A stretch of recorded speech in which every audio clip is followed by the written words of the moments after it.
I want to invite chairperson for the next session, Dr. Pushpavati ma'am, Dr. Sadhna Chandak ma'am, Dr. Shubhi Naqvi ma'am, Dr. Mukti Farishta ma'am, Dr. Tulika Jha ma'am. I want to invite Dr. Ragni Agrawal ma'am for the next keynote, Autoimmune Reset When Symptom Mimic Menopause. She is Director, AA Derma Science.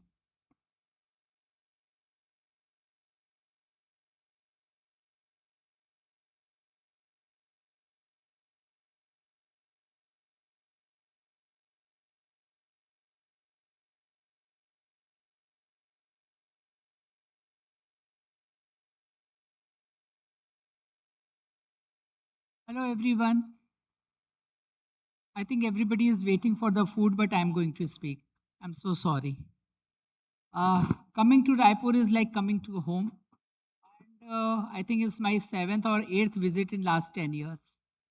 So thank you so much, Raipur team, Asha ji, Jyoti, Abha ji, for giving me this opportunity. And no doubt the IMS is a family and you always feel like a family. So when this topic is given to me with the challenge, let's see. So with the blessing of God and the gratitude to one and all, if you are sitting here, I'm thankful to you all also. My topic is immunological reset at menopause. Yes, why we are talking about the menopause as a immunology? When I go through for this topic, I came to the conclusion that menopause is not only a hormonal transition. It everything is basically a immunological problem to the woman. Many women entering the menopause say, "I don't feel like myself anymore."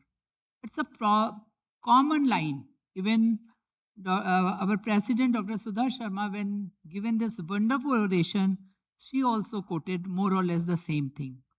So perhaps because the biology itself are reorganizing, menopause is not merely ovarian aging, it is immune reprogramming. Many women do not enter menopause because estrogen disappears alone. They enter because biology begins to whisper inflammation. So why this concept matter? Because menopause is associated with a chronic low-grade inflammation, immune dysregulation, metabolic dysfunction, accelerated aging, altered tissue repair, and the system vulnerability. Immune system adapts with the menopause, but not quietly, we all know. There's a changes at the innate immunity, adaptive immunity, inflammatory signaling, tissue repair, pathways, metabolism, microbiome interaction, cellular aging. So let's talk about what is immune system. The innate immunity is the first responder which happen immediately. And adaptive immunity presenting with the T lymphocyte, B lymphocyte, it will take a little time to come up. And key regulatory metabolic molecules are cytokinins and the chemokinins. So let's see. When there's a immune system in innate immunity response is immediately, but the adaptive immunity take days and weeks. And estrogen effect in an innate immunity is an anti-inflammatory, and when the adapt immunity, there's a TREG increase, TS17 decrease, and the IgG switch. So the moment the estrogen effect goes, it become a pro-inflammatory and TREG will decrease and the TS17 will increase, leading to a more of the chronic inflammation. So basically there's a macrophage activation, there's a neutrophils enhanced inflammatory recruitment, and there's a heightened inflammatory response to the tissue vulnerability. And when we see the adaptive immunity, what happened? There's a T cell aging, there's a beta cell alteration, and there's an autoimmune shift with the decreased tolerance and the increased autoantibodies. There's immunosenescence. It's not only in the cells. Everywhere the cells are dying, they are changing. And here the progressive deterioration of the immune function with the age. Thymic involution begins at the puberty, accelerate post 40. There's a naive T cell output decline and the memory T cells accumulate, leading to the restricted TCR reprototype diversity. And ultimately, there's a chronic low-grade sterile inflammation, characteristic of the aging. So this aging immune fortress is basically protect less, repair less, and the regulate less. If you see this particular diagram, you'll see there's a cytokine shift at the menopause to the pro-inflammatory cytokine will increase like anything predicted by the red bars. And why are the autoimmune disease more common in women and why do they often change around the menopause? It was basically there's immune tolerance and the balanced immune recognition in the woman. And when the immune reactivity will change, it will go towards the autoimmune activation. Estrogen fluctuation will lead to the immune recalibration and the altered self-tolerance. There's a sixth difference in the immunity also.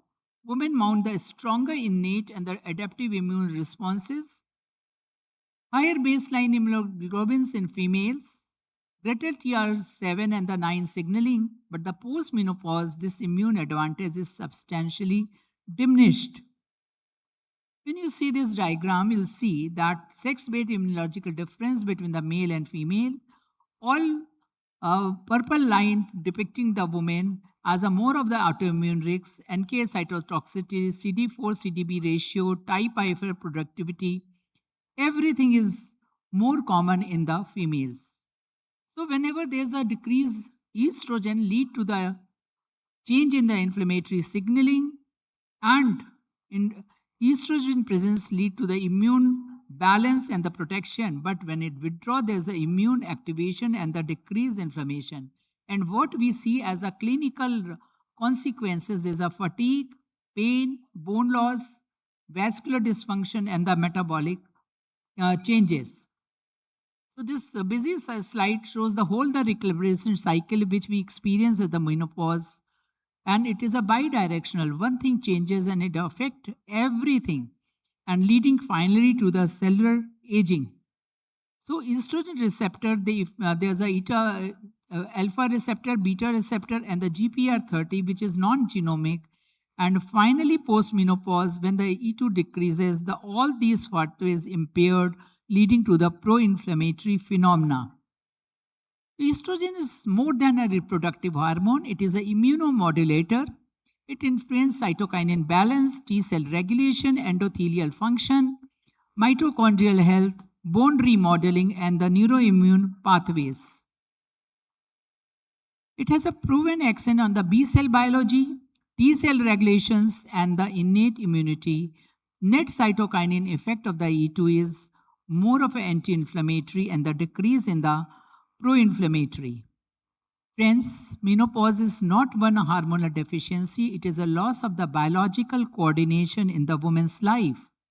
So it not only have an effect on the estrogen, there's a progesterone, DHEA, androgens also have an immune regulation problem.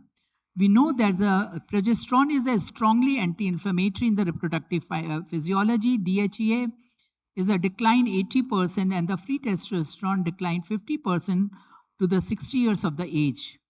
So this is the cascade from which a postmenopausal woman goes, the immune signaling alteration to the cytokine imbalance, mitochondrial stress to oxidative injury, and metabolic dysfunction.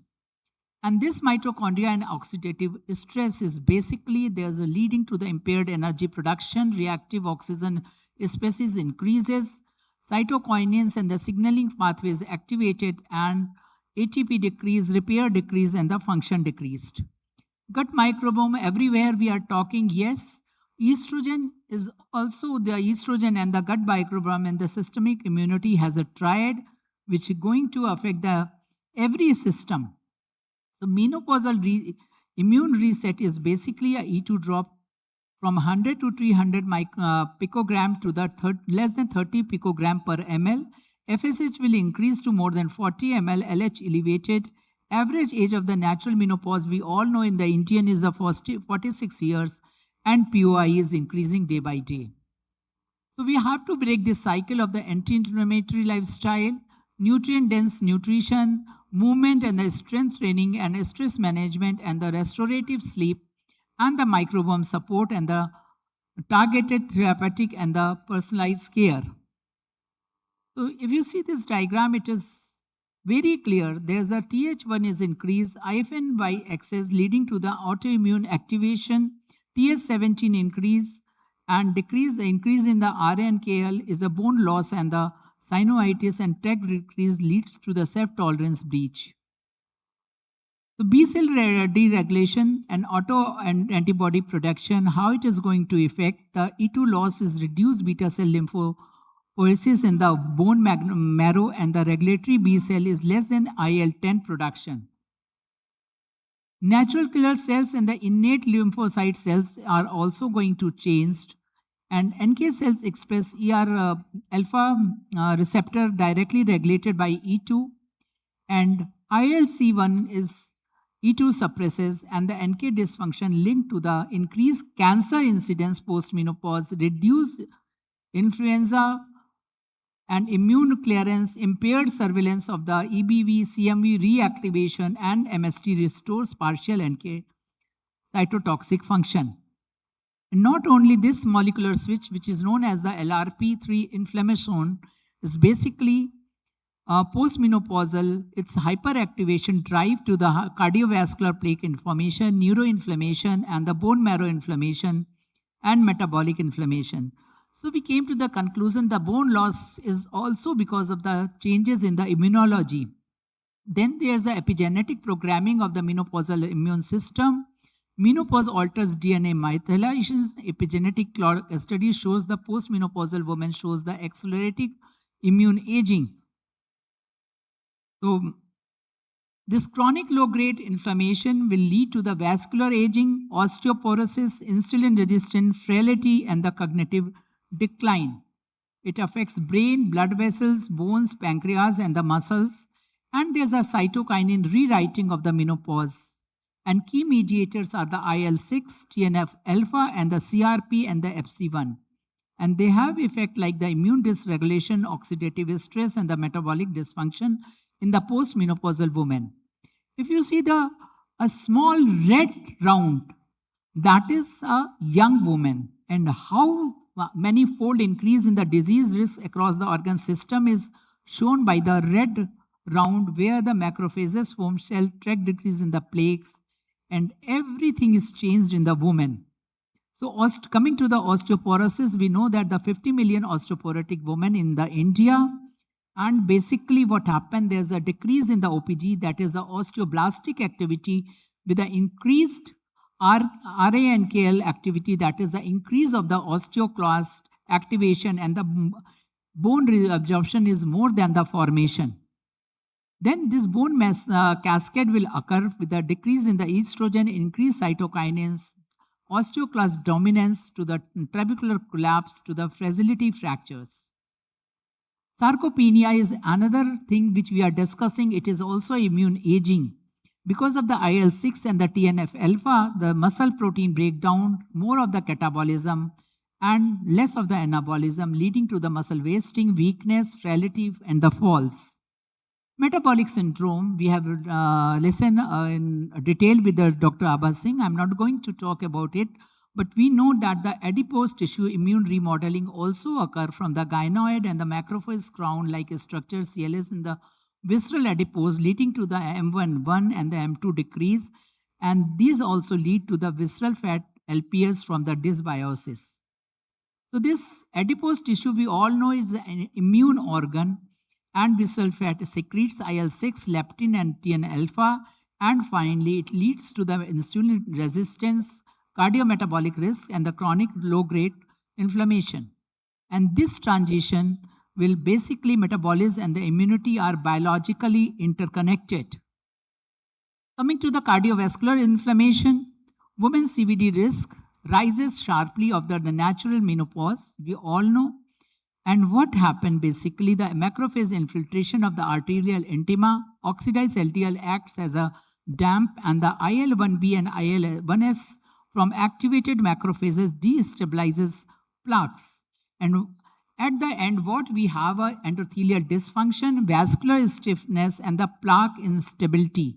And this inflammation is the architect, and the heart and vessel pay the price for this loss of the estrogen. And this menopause heart is basically goes toward an unprotected heart from the endothelial aging to the oxidative stress, inflammatory signaling, and the thermobiosis tendency. So it does not change only the hormone, it is going to affect the heart health also. Coming to the neuroinflammation, the cognitive decline, the microglia express the estrogen receptor, and this keeps the microglia in the surveillance. And hot flashes and the brain inflammation also correlate with the white matter hyperintensities on the MRI, and Alzheimer's disease link also is related to the same factor. So brain is also an immune organ. Neuroimmune activation may contribute to brain fog, depression, and the cognitive decline. The menopausal brain is biologically active, adaptive, and the vulnerable. So coming to the vasomotor symptom, which is also a neuroimmune pathology, this hypothalamic with the estrogen, there's a E2 suppresses the NKB and the KNYD neurons and vasomotor stability. When it loses, there's a difficulty in the thermostasis and the loose to the hot flashes and the night sweats.